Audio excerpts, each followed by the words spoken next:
तर मित्रांनो, आज आपल्यासोबत राष्ट्रवादी शरद पवार पक्ष या पक्षाचे बदलापूर शहराध्यक्ष आहेत. सर, बदलापूरमध्ये एक अत्यंत वाईट घटना घडलेली आहे. दोन मुली म्हणजे 4 वर्षाच्या 2 मुली आहेत. त्या मुलींसोबत वाईट घटना घडलेली. बदलापूर शहराध्यक्ष या नात्याने तुम्ही काय सांगाल? नाही, निश्चित या घटनेची आम्ही कठोर निंदा करतो. अशा प्रकारची घटना ही एखाद्या सांस्कृतिक शहराला, सुसंस्कृत शहराला किंवा समाजाला काळिमा बसणारी आहे. आणि या घटनेच्या संदर्भामध्ये पोलीस खात्याने कठोर भूमिका घेऊन सदर जो आरोपी आहे त्याला कठोर शिक्षा करण्याकरता त्या दृष्टीने त्यांनी अधिकाधिक प्रयत्न करायला पाहिजे.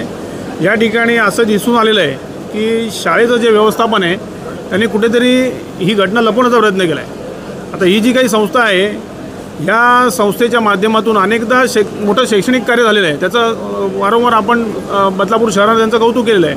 परंतु अशा प्रकारची घटना निश्चितपणे या घटनेमुळे संस्थेची त्या ठिकाणी बदनामी होत असते. परंतु ती बदनामी वाचावी म्हणून आरोपीला पाठीशी घालणं हे कितपत योग्य आहे असा आमच्या ठिकाणी सवाल आहे. त्या ठिकाणी त्या व्यवस्थापनातील काही लोकांनी पत्रकारांना देखील ही घटना दाबण्यासाठी सांगण्याचा प्रयत्न केलेला आहे.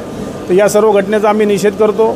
शाळा व्यवस्थापनाने यात हलगर्जीपणा देखील केलेला आहे. कारण जी लहान मुली आहेत तर मुलींना त्या ठिकाणी प्रसाधनगृहामध्ये जाण्याकरता त्या ठिकाणी महिलांची व्यवस्था करायला पाहिजे. परंतु तसा प्रकार न करता त्या ठिकाणी कुठेतरी जेंट्स सफाई कर्मचारी त्या ठिकाणी कोणत्या महिला या लहान मुलींबरोबर त्या ठिकाणी गैरवर्तन करतात.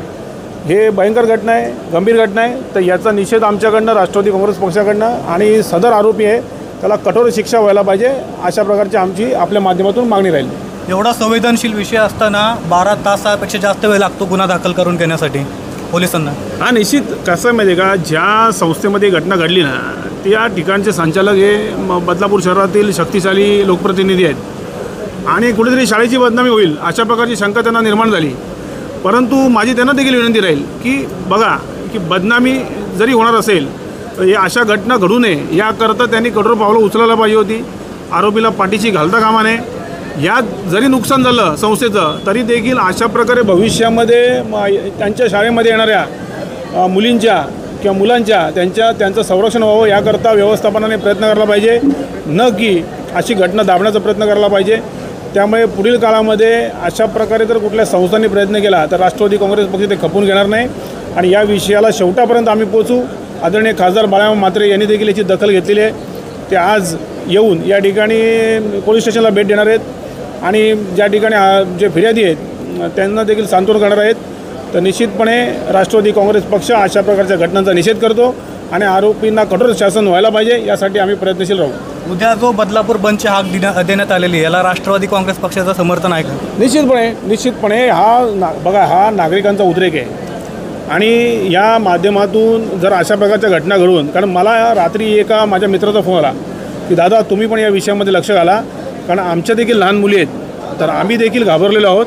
तर मला असं वाटतं बदलापूरकरांना आम्ही निश्चितपणे आश्वस्त करतो अशा प्रकारच्या घटना घडू नये याकरता हे जी काही घटना घडली किंवा जो गुन्हा घडला आहे या गुन्ह्यामध्ये या आरोपीला कठोर शासन झालं पाहिजे अशा प्रकारची आमची भूमिका राहील. त्यांना बदलापूरकरांना घाबरू नका. निश्चितपणे पुढील काळामध्ये अशा प्रकारच्या घटना होऊ नये याकरता आपण सर्व मिळून प्रयत्न करूया. सर्व लोकप्रतिनिधींनी प्रयत्न करायला पाहिजे. या ठिकाणी राजकारणाविषयी नाही आहे तर आपल्या घरातील मुलींच्या, लहान मुलींच्या त्यांच्या सुरक्षेचा प्रश्न आहे. याची काळजी आपण घ्यायला पाहिजे. तर राष्ट्रवादी काँग्रेस पक्ष यामध्ये सहभागी राहील आणि या आंदोलनामध्ये आम्ही बरोबर राहून या शाळा व्यवस्थापनाला निश्चितपणे धडा देण्याकरता आम्ही प्रयत्नशील राहू. गेल्या महिन्याभरामध्ये असेल किंवा 2 महिन्यामध्ये असेल, मुंबई आणि परिसराच्या आजूबाजूच्या परिसरामध्ये अशा प्रकारच्या अनेक घटना घडलेल्या आहेत. त्याच्यामध्ये आपली शिळफाट्याची अक्षताताई म्हात्रेची असेल, यशस्वी शिंदे असेल, आत्ता ही बदलापूरची शाळा. पोलीस प्रशासनाचा किंवा सरकारचा कुठला तरी दबाव कमी झाल्यासारखा वाटतोय किंवा भीती कमी झाल्यासारखी वाटते? अगदीच जसं तुम्ही म्हणालात त्या पद्धतीनं जर आपण बघायला गेलो तर नक्कीच या पद्धतीनं ज्या घटना घडत आहेत त्या घटनांवरती जो दबाव प्रशासनाचा असायला पाहिजे किंवा पोलीस प्रशासनाचा असायला पाहिजे तो तितका दिसत नाही आहे. कारण ह्या घटना परत घडत चाललेल्या आहेत आणि ह्या कुठंतरी थांबायला पाहिजेत. कारण ह्या ठिकाणी सुरक्षितेचा जो अभाव निर्माण होतो आहे हा नक्कीच नागरिकांसाठी पुढं येणाऱ्या काळामध्ये फार त्रासदायक घडेल. महिला शहर उपाध्यक्ष आहेत प्रिया खडगी. आज रक्षाबंधनाचा दिवस आहे. खरं तर आज भावाकडून एक बहिणींना सुरक्षेचं किंवा ह्याचा हमी देण्याचा दिवस आहे आज. पण महिला आणि बहिणी सुरक्षित आहेत का? बदलापूर शहर हे ऐतिहासिक आणि सांस्कृतिक शहर आहे, पण बदलापूरमध्ये असं कधी घडलं नव्हतं. पण आज मला वाटतं आज भरपूर घटना अशा घडत आहेत आणि महिला सुरक्षित नाही आहेत. खरं म्हणजे आपल्या पोलीस अधिकाऱ्यांनी वगैरे व्यवस्थित जर त्यांना शिक्षा दिली तर अशा घटना पण घडणार नाहीत. आणि मला वाटतं महिलांच्या सुरक्षेचा प्रश्न ऐरणीवर आहे आणि त्याच्यासाठी आम्ही आज जी काही घटना घडली आहे त्याचा आम्ही उद्या निश्चित पण करणार आहोत आणि त्याला कठोरात कठोर शिक्षा व्हावी असं आमचं म्हणणं आहे.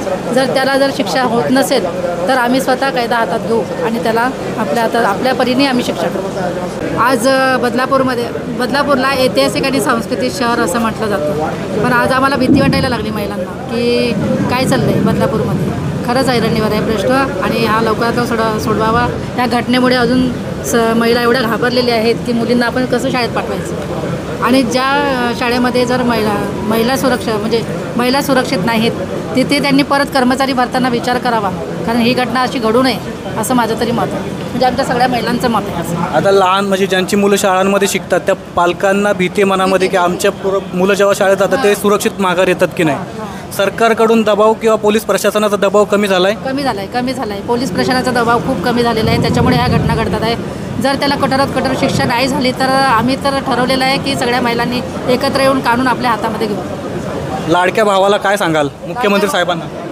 लाडक्या भावाला आम्ही हीच विनंती करू की तुम्ही कठोरात कठोर त्या व्यक्तीला शिक्षा करावी आणि शासनाने खूप म्हणजे महिलांच्या सुरक्षेकडे लक्ष द्यावे. महिलांचा प्रश्न आज खूप ऐरणीवर आहे. आज भरपूर ठिकाणी महाराष्ट्रात खूप ठिकाणी घटना घडतात, त्याला आळा बसावं कधी आणि कठोरात कठोर शिक्षेचं काहीतरी कानून आणावं असं की त्यांना खूप मोठी शिक्षा व्हावी जेणेकरून हे परत कृत्य करणार नाही असं माझं मत आहे. आज रक्षाबंधनाचा दिवस आहे. लाडक्या भावाकडून बहिणीला सुरक्षेची हमी देण्याचा दिवस आहे. मुख्यमंत्री साहेबांची लाडकी बहीण योजना फार फेमस झालेली आहे. लाडकी बहीण योजना जर चालू केली असेल तर लाडकी सुरक्षा बहीण योजना अशी कुठली चालू व्हायला पाहिजे का? माझ्या मते तर सरकारने जे 1,500 रुपये दिलेत लाडकी बहिणीला ते कशासाठी दिलेत? जर महिलाच सुरक्षित नाही राहिल्या तर 1,500 रुपये जे करणार काय? तुम्ही 1,500 रुपयेमध्ये महिलांची इज्जतीचा प्रश्न हे करतात का? तुम्ही सुरक्षा देत नाही आहे मेन म्हटलं तर मग 1,500 रुपये घेऊन काय करणार महिला? आणि जे आता झालं आहे ते तर भयंकर आहे, त्यामुळे सरकारने त्याच्याकडे लक्ष दिलंच पाहिजे. पीडित व्यक्ती ह्या 2 लहान मुली आहेत, मोठ्या वयातल्या मुली नाही तर लहान मुली आहेत. पालकांमध्ये प्रचंड प्रमाणात भीती निर्माण झालेली. पोलीस प्रशासनाकडून कुठली कारवाईची मागणी करताय किंवा सरकारकडे तुमची कुठली मागणी ह्या आरोपीला फाशी वगैरे होण्यासाठी? सरकारकडून आम्हाला हीच मागणी आहे की त्याला कडक शिक्षा झाली पाहिजे. जर सरकारकडून नसेल होत तर आमच्या ताब्यात द्या, आम्ही काय ती शिक्षा करू. आणि तुम्हाला जर वाटते आमच्यावर गुन्हे दाखल करायचे तर आम्ही गुन्हे घ्यायला तयार आहोत, आम्हाला काही हरकत नाही आहे. सरकार अजिबात लक्ष देत नाही. पोलीस प्रशिक्षण बोलाल तर आज पोलीस प्रशिक्षण पण लक्ष देत नाही आहे. खूप हलगर्जीपणा चालू आहे. त्या लहान मुली आहेत, आज त्यांना काही कळत नाही आहे. आज 3-4 वर्षाच्या मुलींना तुम्ही अशा घटना घडत आहेत का बोलायलाही एकदम विचित्र वाटत आहे. आणि त्यांच्याबरोबर तुम्ही अशा घटना घडत आहे. आणि शाळेचं बोललात तर ते शाळा बोलतात ते का तो विकृत आहे. मग तुम्ही त्याला घेतलंच कसं काय? तुम्ही विकृताला घेतलंच कसं काय शाळेत? मुलींच्या शाळेमध्ये पुरुष कर्मचारी असणं योग्य? अयोग्य. जिथे लेडीज आहे ना तिथे लेडीज अयोग्य. तिथे लेडीजच पाहिजे. आणि तिथे टॉयलेट जे आहेत वॉशरूमला जर लहान मुली जात आहेत तिथे तर लेडीजच पाहिजे. तिथे लेडीज कर्मचारीच गेलेली पाहिजेत. आणि वेगवेगळे कंपार्टमेंट ठेवले तर महिलांच्यामध्ये महिलाच. आणि ती मुलगी जर 10 मिनटं 5 मिनटं वॉशरूमला गेले तर शिक्षकांचं लक्ष कुठे आहे? जर एखादी मुलगी गेली वॉशरूमला 5 मिनटं झाले आली नाही मग तुम्ही लक्ष काय करतात? एक तर तुम्ही CCTV फुटेज देत नाही आहेत, काही करत नाही, मग शाळा करते काय? त्याच्याकडे लक्ष द्यावे सरकारने, हीच मागणी आहे.